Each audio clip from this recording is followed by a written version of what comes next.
ধরেন আপনি রাস্তার পাশে দাঁড়িয়ে হাসাহাসি করছেন আপনার বন্ধু বান্ধবের সাথে, এমন তো অবস্থায় রাস্তার ওপারে দুইটি মেয়ে দাঁড়ানো আছে এবং তারা ভেবেছে আপনি তাদেরকে দেখে হাসি ঠাট্টা করছেন। এরপরে ওই মেয়েগুলো তার বয়ফ্রেন্ডদেরকে ফোন দিয়ে বলে, তাড়াতাড়ি আসো, আমাকে দেখে মানুষ হাসাহাসি করছে। তারা উত্তেজিত ভাবে এসে আপনাদের উপরে ঝাঁপিয়ে পড়লো। এক পর্যায়ে আপনার জীবনটা চলে গেল। সামান্য একটু হাসির জন্য একটা মানুষের জীবন চলে গেল। হাদিসের মধ্যে স্পষ্ট ভাষায় বর্ণিত রয়েছে, একটা সময় আসবে যখন মানুষ একজনকে শেষ করে দেওয়ার পূর্বে সে জানবে না কেন তাকে শেষ করে দিচ্ছে এবং আরেকজনও জানবে না কেন তাকে শেষ করে দিল। পারভেজ নামক এই ছেলেটি একটু হেসেছিল, আচ্ছা ধরে নিলাম সে মেয়ে দুইটাকে দেখে হেসেছে। শুধুমাত্র হাসির জন্য একজন মানুষের জীবন আপনারা কেড়ে নিতে পারেন। সোশ্যাল মিডিয়ার মধ্যে প্রত্যেকটা মানুষ আপনাদের ছবিগুলো শেয়ার করে বলছে আপনাদেরকে দেখলে রাস্তার কুত্তাও তাকাবে না, আর মানুষ হাসবে তো দূরের কথা। আপনার বয়ফ্রেন্ডের সাথে আপনার কিসের সম্পর্ক, শারীরিক নাকি মানসিক? এখন মানসিকের চেয়ে ফিজিক্যালি সম্পর্ক মেয়েদের সাথে ছেলেদের বেশি হয়ে যাচ্ছে, আর যার কারণে বয়ফ্রেন্ডকে ফোন দেওয়ার সাথে সাথে এসে আরেকজনের জীবন কেড়ে নিচ্ছে। যে বা যারা তার জীবনটা কেড়ে নিচ্ছে ইতিমধ্যে সিসি ফুটেজ তদন্ত করে কিন্তু তাদেরকে শনাক্ত করা হয়েছে। খুব দ্রুতই তাদেরকে অ্যারেস্ট করা হবে, জানতে পারবেন বাকি ঘটনাগুলো। এই সকল মেয়ে নামক ডাইনির দল কিন্তু আমাদের চারপাশে ঘুরে বেড়াচ্ছে। এরা ছেলেদেরকে ব্যবহার করছে বাজে কাজ করানোর জন্য। অনেস্টলি ভাই, কোনোদিন কোনো ছেলে এদের দিকে তাকানোর কথা না। এদের দিকে মানুষ কেন তাকাবে? আচ্ছা তাকাইছে, নাইলে ভুলবশত একটা ছেলে আপনাদেরকে দেখে একটু হাসি ঠাট্টা করছে, এটাতে এমন দোষের কি হয়েছে?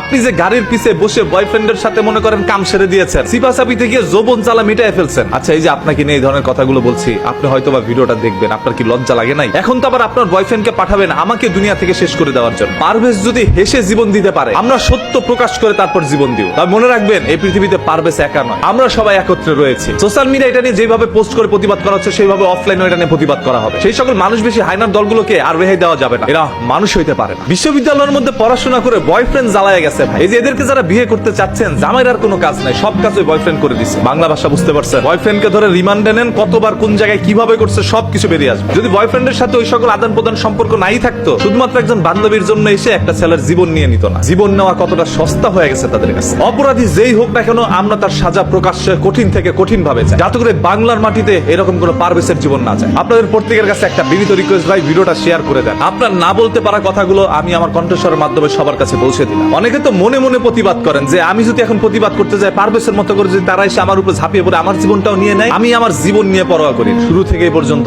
অন্যায়ের বিরুদ্ধে প্রতিবাদ করে আসছি, সত্য কথা বলে আসছি। সত্য বলতে গিয়ে যদি জীবন যায়, আমি সেটা গ্রহণ করে নিই। তারপরে বাংলার মাটিতে আর কোন পারভেজের জীবন আমরা নিতে দিব না। কি একটি আশ্চর্য বিষয়, একটি ছেলে জাস্ট হেসেছিল, হাসার কারণে জীবন চলে গেল। এগুলো কি মানা যায়? আমি আল্লাহর সৃষ্টিকে বাজেভাবে দেখবো না, তবে এদেরকে বাজেভাবে দেখতে হবে। আল্লাহ তাআলা এদেরকে সৃষ্টি করেছে হাদিসের সাথে মিলে যাওয়ার জন্য। আজকেরা পুরো পৃথিবীতে ডিস্টার্ব হয়ে থাকে যে তাদের দিকে তাকিয়ে হাসার কারণে তারা জীবন কেড়ে নিয়েছে তাদের বয়ফ্রেন্ডের হাতে। এবার কেঁচো খুঁড়তে গিয়ে বড় বড় সাপ বেরিয়ে আসবে। কতগুলো সাপের সাথে আপনার সম্পর্ক হয়েছে সব বাঙালি জনগণ জানতে পারবে। পারভেজকে তো আর আমরা বাঁচাইতে পারি নাই, এখন সবাই তার জন্য দোয়া করি যাতে করে মহান আল্লাহ তাআলা তাকে জান্নাতুল ফেরদৌস দান করেন। পারভেজ যেই দলেরই হোক না কেন, একজন মানুষের জীবন কেড়ে নেওয়া হয়েছে, এটাই হচ্ছে বড় কথা। যার উপরে অন্যায় করা হবে আমরা সেটা নিয়ে প্রতিবাদ করবো, কারণ আমরা কোনো দলের নই, আমরা সাধারণ জনগণ। এই দেশে জনগণের চাইতে শক্তি কোনো দলের হইতে পারে না।